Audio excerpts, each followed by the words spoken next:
তো প্রিয় শিক্ষার্থীরা, এখন আমরা চলে যাব সুপার শর্ট ম্যাথ সাজেশন 3। তো 3 নাম্বার প্রশ্নটা আমরা এখন শুরু করব। তো 3 নাম্বার প্রশ্ন শুরু করার জন্য আগে প্রথমে আমরা প্রশ্নটাকে ভালো করে পড়ে নিব। তো 3 নাম্বার প্রশ্নটা আমাদের ছিল, Sun limited has a cost of equity 12%। Cost of equity মানে এর মান 12%। The current market value of the firm be 25 lakh টাকা এট দ্য রেট 25 টাকা পার শেয়ার। অর্থাৎ ফার্মের মোট ভ্যালু 25 লাখ টাকা, এক একটার দাম দিয়ে আছে 25 টাকা। তাহলে শেয়ার কয়টা? 25 লাখে 25 দ্বারা ভাগ করব। এবার বলছে অ্যাজুম ভ্যালু অফ আই মানে ইনভেস্টমেন্ট, ই মানে আর্নিং, ডি মানে dividend at the end of the year. I সমান সমান দিয়ে আছে 14 লাখ, ই মানে আর্নিং দিয়ে আছে 3 লাখ এবং ডি মানে ডিভিডেন্ড দিয়ে আছে 2 টাকা পার শেয়ার। প্রশ্ন বলছে, show under the MM assumption the payment of dividend does not effect the value of the farm. তাহলে এটা এমএম অ্যাজাম্পশনে বলছে যে ডিভিডেন্ড প্রদান করা বা না করার ফলে ফার্মের ভ্যালুর উপর কোনো প্রভাব পড়বে কিনা। তো আমরা এমএম মডেলের ক্ষেত্রে আমরা জানি যে ডিভিডেন্ড প্রদান করা বা না করার ক্ষেত্রে ফার্মের মোট ভ্যালুর উপর কোনো প্রভাব পড়ে না। এটি আমাদের প্রমাণ করে দেখাতে হবে। তো এই প্রমাণ করার জন্য আমাদের তিনটা স্টেপ আমরা এক একটা স্টেপে দুইটা করে করবো। একবার ডিভিডেন্ড ধরে একটা করবো, একবার ডিভিডেন্ড না ধরে করবো। তাহলে তিনটা স্টেপের মধ্যে প্রথম স্টেপটা হচ্ছে ক্যালকুলেশন অফ P1, মানে বছর শেষে শেয়ার প্রতি মূল্যটা। তাহলে ক্যালকুলেশন অফ P1, তাহলে P1টা বের করবো দুইবার। প্রথমবার if dividend is paid, dividend যখন প্রদান করে, ডিভিডেন্ড মান আমাদের প্রশ্নে ছিল 2 টাকা। তাহলে লিখছি if dividend is paid D1 সমান সমান কত? 2। তাহলে P1 সমান সমান সূত্র কি? P0 * 1 + K - D1। তাহলে P0 মানে পুরাতন একটা শেয়ারের দাম। পুরাতন একটা শেয়ারের দাম আমাদের প্রশ্নে ছিল 25 টাকা।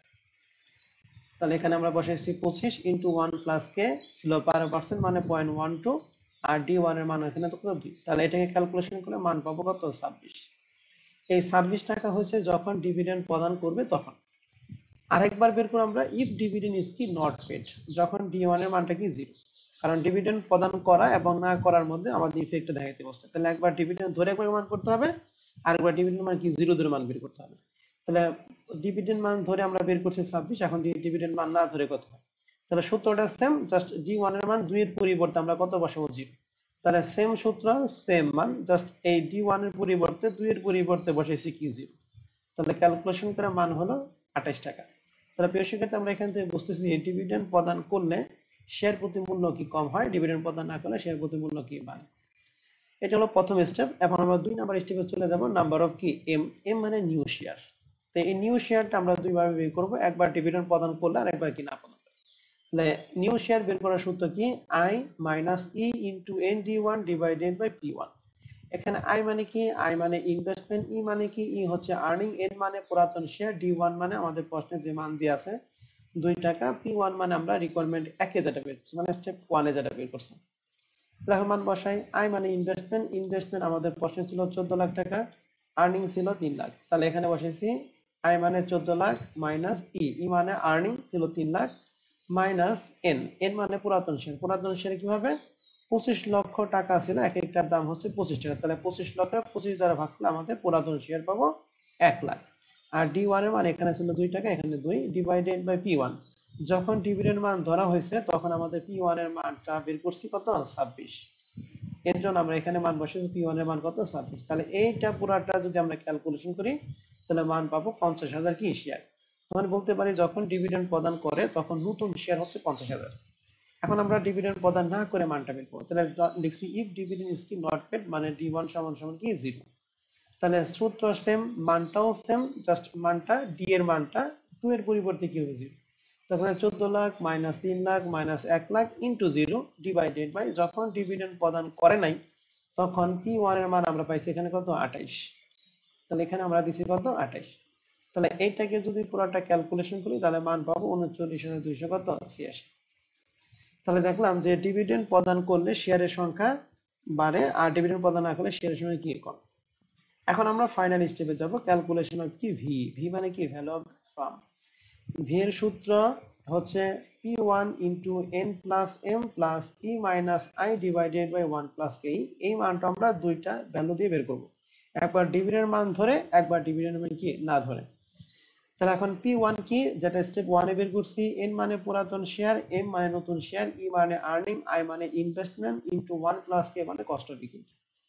তাহলে এখন দেখি যখন ডিভিডেন্ড প্রদান করে তখন আমরা P1 এর মান পাইছিলাম 26, N মানে পুরাতন শেয়ার আমাদের 25 লাখের 25 দ্বারা ভাগ করে মান পাইছিলাম 1 লাখ, M মানে নতুন শেয়ার যখন ডিভিডেন্ড প্রদান করে তখন শেয়ার পাইছি কত 50,000, এর জন্য এন এর মান লিখে নিচ্ছি 50,000 প্লাস ই মানে আর্নিং প্রশ্নে ছিল 3 লাখ, আই মানে ইনভেস্টমেন্ট প্রশ্নে ছিল কত 14 লাখ, ডিভাইডেড 1 প্লাস কে, কে মানে কস্ট অফ ইকুইটি মান ছিল 10%।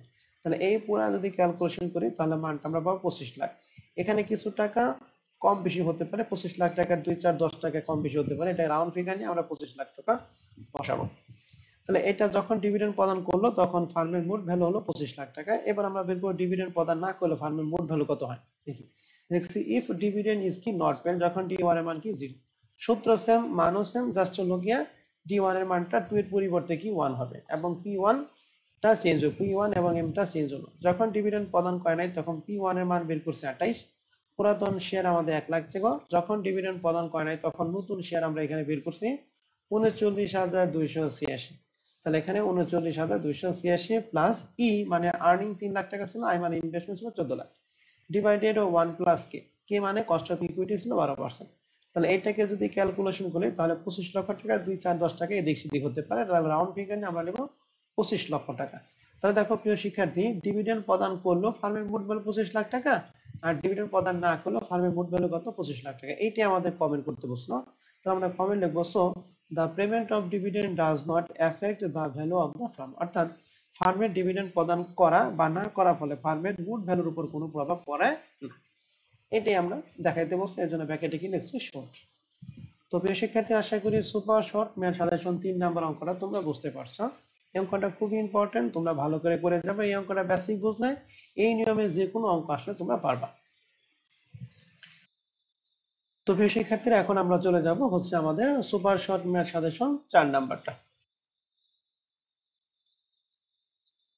তো super short math suggestion 4 number এটাও পারছি, এর জন্য এটা প্রশ্নে কি বলছে, প্রশ্নে বলছে the ACI limited has the following capital structure.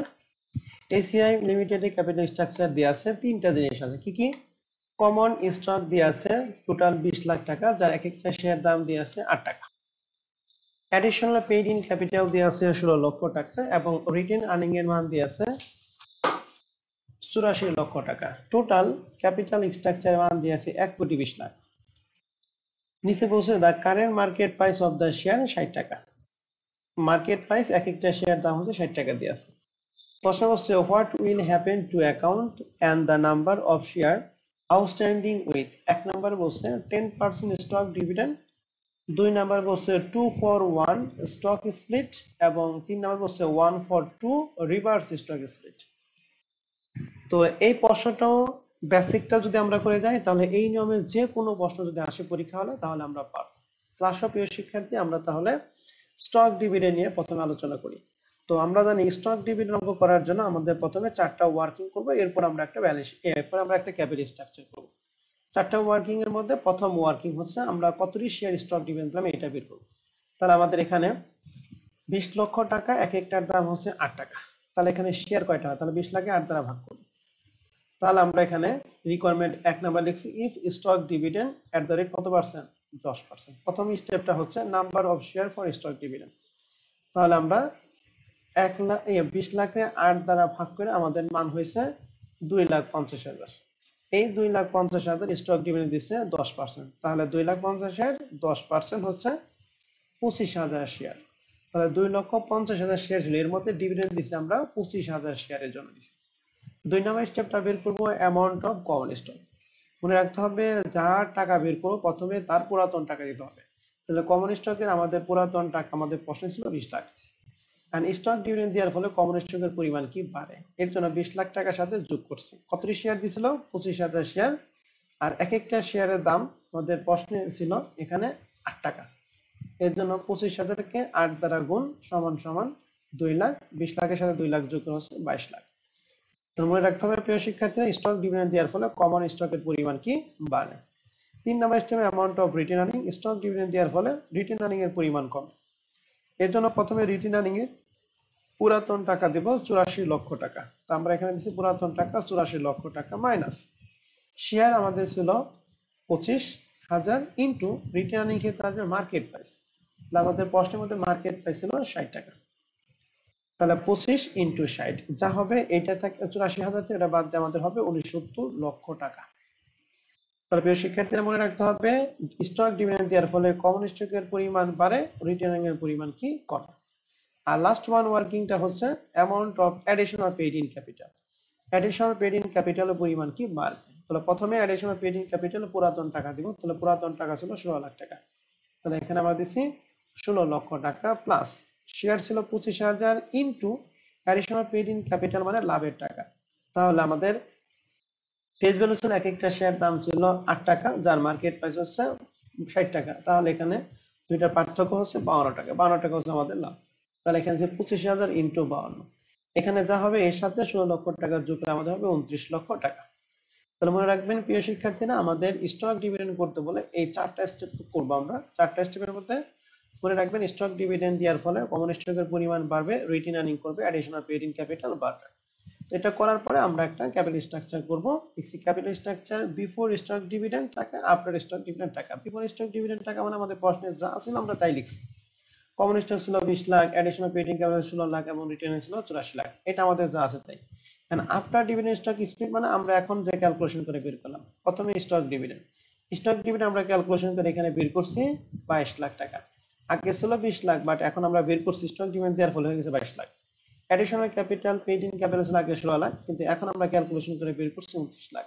তাহলে এখানে 29 লাখ টাকা। আর রিটেন আর্নিং আগে ছিল 84 লক্ষ টাকা, কিন্তু আমরা এখন বের করছি কত 69 লক্ষ টাকা। তাহলে এখানে রিটার্নিং টাকা দিচ্ছে 69 লক্ষ টাকা। তাহলে দুই পাশে 1 কোটি 20 লাখ, এই পাশে আমাদের 1 কোটি কত 20 লাখ। তাহলে কোম্পানির মোট ভ্যালুর উপর কোনো প্রভাব পড়ে নাই, কিন্তু শেয়ারের সঙ্গে কিন্তু অদল বদল হয়েছে। তাহলে আশা করি প্রিয় শিক্ষার্থীরা স্টক ডিভিডেন্ড বললে আমরা এই চারটে স্টেপের মাধ্যমে করার পরে তারপর আমরা একটা ক্যাপিটাল স্ট্রাকচার করে দেব। তো এই হচ্ছে রিকোয়ারমেন্ট 1 নাম্বার। এখন আমরা চলে যাব রিকোয়ারমেন্ট 2, 2 for 1 স্টক স্প্লিট। মনে রাখবেন স্টক স্প্লিট করার ফলে শেয়ারের সংখ্যা বৃদ্ধি পায় আর শেয়ার প্রতি কি মূল্য হ্রাস পায়। আমি কথাটা আবার বলতেছি, স্টক স্প্লিট করার ফলে শেয়ারের সংখ্যা বৃদ্ধি পাবে কিন্তু শেয়ার প্রতি মূল্য কি হ্রাস পাবে। তাহলে এটার জন্য আমরা একটু গণনা কার্য করি। তাহলে লিখছি ইফ স্টক স্প্লিট 2 for 1। তাহলে স্টক স্প্লিট করার জন্য আমরা দুইটা কাজ করব। যেহেতু আমাদের শেয়ারের সংখ্যা বৃদ্ধি পায় এবং শেয়ার প্রতি মূল্য হ্রাস পায়, এই জন্য শেয়ারের সংখ্যা বের করব এবং শেয়ার প্রতি মূল্য বের করব। তাহলে নাম্বার অফ শেয়ার আমাদের প্রশ্নে ছিল 2.5 লাখ। কিভাবে 2.5 লাখ বের করছি? আমাদের প্রশ্নে ছিল 20 লাখ, 20 লাখকে এই যে 8 দ্বারা ভাগ করছে 2.5 লাখ। এখন এই 2.5 লক্ষ টাকাকে আমরা 2 for 1, যেহেতু শেয়ারের সংখ্যা বাড়বে মনে রাখবেন 2 for 1, এই দুইটার মধ্যে যেটা বড়, বড়টা দ্বারা গুণ করব, ছোটটা দ্বারা ভাগ করব। তাহলে 2.5 লাখের 2 দ্বারা গুণ 1 দ্বারা ভাগ করেছে 5 লাখ শেয়ার। আর স্টেপ 2 হলো price per share. Price per share আমাদের প্রশ্নে ছিল এক একটার দাম ছিল 8 টাকা। এই প্রাইস পার শেয়ারের ক্ষেত্রে এখানে যা করব এখানে আমরা ঠিক তার বিপরীত কাজ করব। এখানে আমরা করছি বড়টা দ্বারা গুণ ছোটটা দ্বারা ভাগ, আর এখানে ছোটটা দ্বারা গুণ বড়টা দ্বারা ভাগ। তাহলে 8 টাকাকে এটা ছোটটা দ্বারা গুণ বড় দ্বারা ভাগ করে আমাদের কত 4 টাকা হয়েছে। তার মানে আগে শেয়ার ছিল 2.5 লাখ, কিন্তু স্টক স্প্লিট করার পর আমাদের শেয়ার সংখ্যা হয়ে গেল কত 5 লাখ। মানে আগে একটা শেয়ার দাম ছিল 8 টাকা, এখন আমাদের একটা শেয়ার দাম হয়ে গেছে কত 4 টাকা। তাহলে শেয়ারের সংখ্যা বৃদ্ধি পাচ্ছে বাট শেয়ার প্রতি মূল্য গিয়ে হ্রাস পাচ্ছে, কিন্তু আলটিমেটলি কোম্পানির মোট টাকার উপর কোনো প্রভাব পড়ে নাই। তাহলে এইটা আমরা একটা ক্যাপিটাল স্ট্রাকচার মাধ্যমে দেখিয়ে দিব। বিফোর স্টক স্প্লিট মানে আমাদের আগে যা ছিল হুবহু আমরা এখানে তাই লিখছি। আর আফটারের ক্ষেত্রে দেখো কমন স্টকের টাকা আছে শেয়ার ইনটু পার শেয়ার। তাহলে শেয়ার আমরা বের করলাম 5 লাখ, আর এক একটা শেয়ার দাম বের করছি কত 4। তাহলে 5 লাখ ইনটু 4 সমান 20 লাখ। আর স্টক স্প্লিট করার ফলে অ্যাডিশনাল পেইড ইন ক্যাপিটাল বা রিটেন আর্নিং এর উপর কোনো প্রভাব পড়ে না। এর জন্য অ্যাডিশনাল পেইড ইন ক্যাপিটাল আগেও 16 লাখ, এখনো 16 লাখ, রিটেন আর্নিং আগেও 84 লাখ, এখনো কত 84 লাখ। তাহলে এই তিনটা যোগ করে 1 কোটি 20 লাখ, এই তিনটা যোগ করে 1 কোটি 20 লাখ। তো আশা করি প্রিয় শিক্ষার্থীরা আমরা স্টক স্প্লিটটা আমরা সবাই ভালোভাবে বুঝতে পারছি।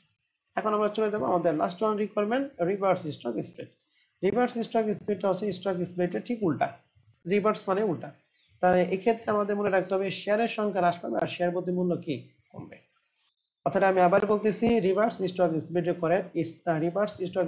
ফলে শেয়ারের সংখ্যা হ্রাস পায় কিন্তু শেয়ার প্রতি মূল্য কি বৃদ্ধি পায়।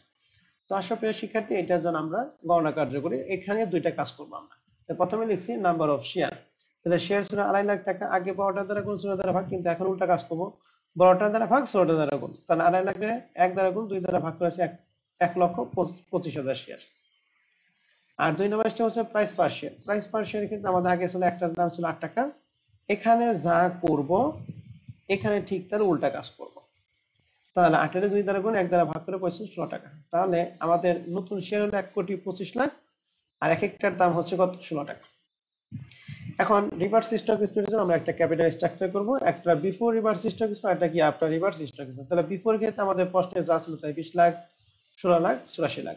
আর আফটার ক্ষেত্রে আমরা এখন দেখি পরিবর্তী তথ্য দিয়ে কাজ করব। কমন স্টকে এখানে শেয়ার বের করছে 1,25,00,000 আর এক একটার দাম বের করছে কত, 16 লাখ।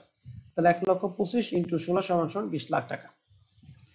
আর রিভার্স স্টক স্প্লিট করার ক্ষেত্রে সেম ভাবে অ্যাডিশনাল পেড ইন ক্যাপিটালের উপর কোনো প্রভাব নেই, এজন্য আগেও 16 লাখ, এখনো 16 লাখ, রিটেন আর্নিং আগেও 84 লক্ষ, এখনো কত, 84 লাখ। তাহলে মোট টাকা 1,20,00,000, মোট টাকা 1,20,00,000। তো আশা করি রিভার্স স্টক স্প্লিটটা তোমরা সবাই বুঝতে পারছো।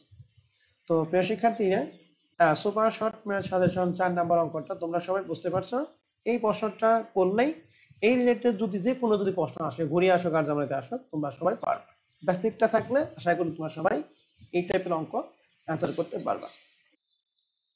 তো প্রিয় শিক্ষার্থীরা, এখন আমরা চলে যাব হচ্ছে আমাদের সুপার শর্ট। শিক্ষার্থীরা, এখন আমরা চলে যাব আমাদের super short math suggestion 5 out of 6, এটা পার্ট বি এর জন্য। প্রশ্নটা কি বলছে, the earning per share of a company is 30 টাকা পার শেয়ার, অর্থাৎ ইপিএস এর মান দিয়েছে 30 টাকা।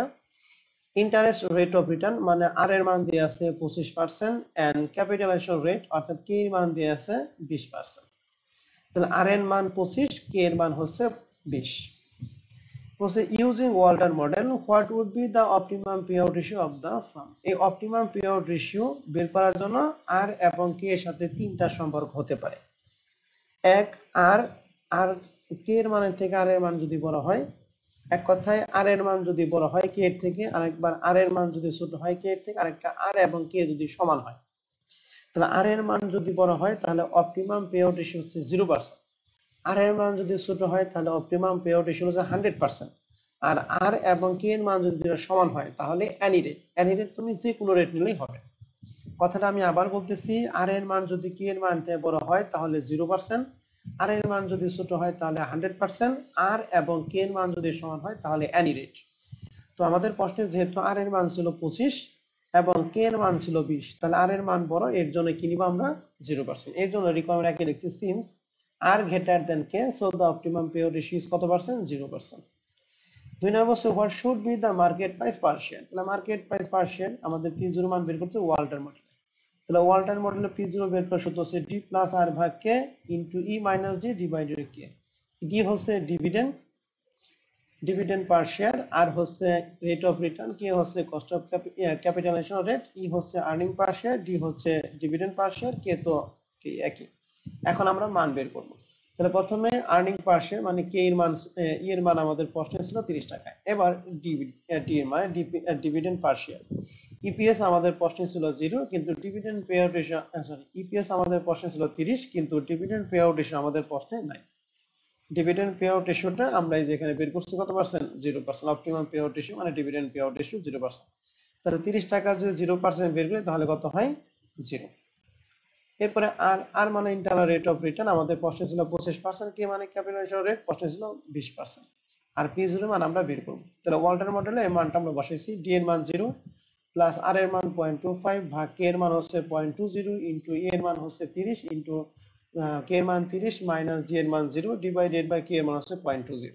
তাহলে এটাকে পুরাটা যদি আমরা ক্যালকুলেশন করি, তাহলে ক্যালকুলেশন করলে আমার মান হবে 187.50। আশা করি প্রিয় শিক্ষার্থী, সুপার শর্ট ম্যাথ সাজেশন 5 নম্বর অঙ্কটা তোমরা বুঝতে পারছো। এখন আমরা চলে যাব আমাদের এই সাজেশনের সর্বশেষ অঙ্ক, super short math suggestion 6 out of 6, এইটা পার্ট বি এর জন্য। প্রশ্ন কি বলছে, the following information is supplied to you about Jihan corporation. Earning of the company 15 lakh টাকা, আর্নিং এর মান দিয়ে আছে 15 লক্ষ টাকা, টোটাল এর মান দিয়ে আছে, ডিভিডেন্ড পেড দিয়ে আছে 5 লাখ টাকা, এটাও টোটাল ডিভিডেন্ড মান দিয়ে আছে, নাম্বার অফ শেয়ার দিয়ে আছে 1 লাখ, নাম্বার অফ শেয়ার হচ্ছে 1 লাখ। তাহলে 1 লাখের জন্য আর্নিং হচ্ছে 15 লাখ, তাহলে শেয়ার প্রতি আয় হচ্ছে 15 লাখ, 1 লাখ দ্বারা ভাগ করব। ডিভিডেন্ড টোটাল মান দেওয়া আছে 5 লাখ, কত জন্য? 1 লাখ শেয়ার। তো একটা শেয়ার কত? 5 লাখ, 1 লাখ দ্বারা কি করে ভাগ করব? প্রাইস আর্নিং রেশিও দিয়ে আছে 10 টাইম। আমরা জানি প্রাইস আর্নিং রেশিও যদি থাকে তাহলে কে এর মান বের করার সূত্র হচ্ছে 1 ডিভাইডেড পি রেশিও। আর রেট অফ রিটার্ন মানে আর এর মান দিয়ে আছে 15%। এখন প্রশ্নে বলছে determine the theoretical market price, মানে P0 বের করতে হচ্ছে অ্যাকর্ডিং টু কি ওয়াল্টার মডেল। তাহলে ওয়াল্টার মডেল সূত্র আমরা একটু আগে অ্যাপ্লাই করলাম। ওয়াল্টার মডেল সূত্র হচ্ছে D প্লাস আর ভাগ কে ই মাইনাস ডি ডিভাইডেড বাই কে। এখানে ডি মানে ডিভিডেন্ড পার শেয়ার, আর মানে রেট অফ রিটার্ন, কে মানে ক্যাপিটালাইজেশন রেট, ই মানে ইপিএস, ডি মানে ডিভিডেন্ড পার শেয়ার, কে মানে ক্যাপিটালাইজেশন রেট। এখন আমরা মান বসাবো। প্রথম হচ্ছে ই, তাহলে আর্নিং এখানে দিয়েছে 15 লাখ, এই 15 লাখ হচ্ছে 1 লাখ শেয়ারের জন্য। তাহলে একটা শেয়ার কত? 15 লাখে 1 লাখ দ্বারা ভাগ করে মান বেশি করতো 15। এবার আমরা বের করবো হচ্ছে ডিপিএস বা ডিভিডেন্ড পার শেয়ার। এখানে ডিভিডেন্ড ছিল মোট 5 লাখ টাকা। 5 লাখ টাকা কয়টা শেয়ারের জন্য? 1 লাখের জন্য। একটা কত? একটার জন্য কত? 5 লাখ 1 লাখ দ্বারা ভাগ করে কত হয়েছে? 5 টাকা। তাহলে আমরা ই এর মান পাইলাম 15, ডি এর মান পাইলাম কত? 5। এরপরে আর, আর এর মান আমরা প্রশ্নে ছিল কত পার্সেন্ট? 15%, এর জন্য 0.15। এরপরে কে, পি রেশিও ছিল, তাহলে 1 কে 10 দ্বারা যদি ভাগ করি তাহলে পাবো পয়েন্ট কত? 10। এখন এই মানটা জাস্ট সূত্রের মধ্যে বসাইছি। তাহলে ডি এর মান আমরা পাইছি 5 প্লাস আর এর মান বের করছি আমরা 0.1, আর এর মান ছিল 0.15, কে এর মান ছিল 0.10, ই বের করছি আমরা 15, ডি এর মান 5 ডিভাইডেড কে এর মান 0.10। তাহলে এটাকে যদি আমরা ক্যালকুলেশন করি তাহলে মান পাবো হচ্ছে আমরা কত? 200। তো এই হচ্ছে আমাদের সুপার শর্ট ম্যাথ সাজেশনের 6 নাম্বার প্রশ্নটা। তো প্রিয় শিক্ষার্থীরা, আশা করি তোমরা এই পুরো সেশনটা খুব এনজয় করেছো। আশা করি এই 6টা ম্যাথ যদি তোমরা বেসিক সহকারে করে যাও তাহলে অবশ্যই এখান থেকে এই চ্যাপ্টারে তোমার 100% প্রিপারেশন কমপ্লিট হবে ইনশাআল্লাহ। তাহলে সবাই ভালো থাকো, সুস্থ থাকো এবং পরবর্তী ভিডিও টিউটোরিয়াল দেখার আমন্ত্রণ জানিয়ে এখানে আজকে ক্লাস শেষ করছি। আল্লাহ হাফেজ।